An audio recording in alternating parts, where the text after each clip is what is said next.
جب رسول اللہ صلی اللہ علیہ وسلم کا دنیا سے وصال ظاہری ہوا، جب آپ نے دنیا سے پردہ فرمایا، تو صحابہ کرام علیہم رضوان شدت غم سے نڈھال ہو گئے، ان پر غم کا پہاڑ ٹوٹ پڑا۔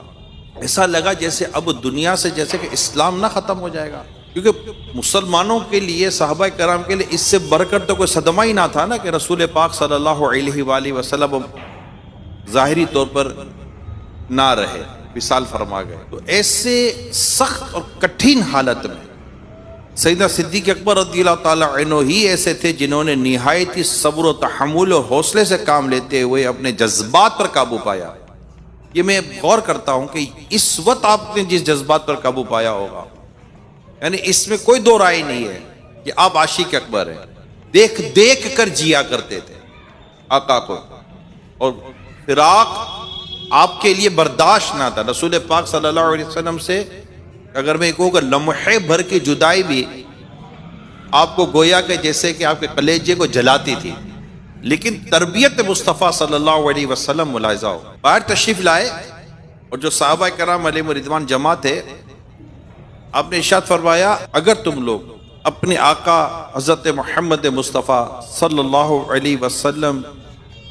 کی عبادت کرتے ہو تو سن لو کہ وہ تو وصال فرما گئے، اور اگر تم اللہ کی عبادت کرتے ہو تو یقین رکھو کہ وہ زندہ ہے اور ہمیشہ زندہ رہے گا، اسے کبھی موت نہ آئے۔ یہ چٹان جیسا جو حوصلہ جو اللہ پاک نے عطا کیا صدیق اکبر رضی اللہ تعالیٰ عنہ، یہ آپ نے بھی شاید کتابوں میں یہ اس وقت کی کیفیت پڑھی ہوگی صحابہ کرام علیہم رضوان کی جب وصال ظاہری ہوا، اور بالخصوص آپ نے کیفیت پڑھی ہوگی سیدنا عمر فاروق اعظم رضی اللہ تعالیٰ عنہ، تلوار لے کر گھومتے تھے۔ کسی نے کہا کہ میرے آقا چلے گا اس کی گردن جسم سے جدا کر دو، یہ بھی عشق رسول کی بات تھی، مگر اس ہمت کو کیا کہیں گے آپ جو صدیق اکبر کو اللہ نے عطا کی، اس گھڑی اس کیفیت میں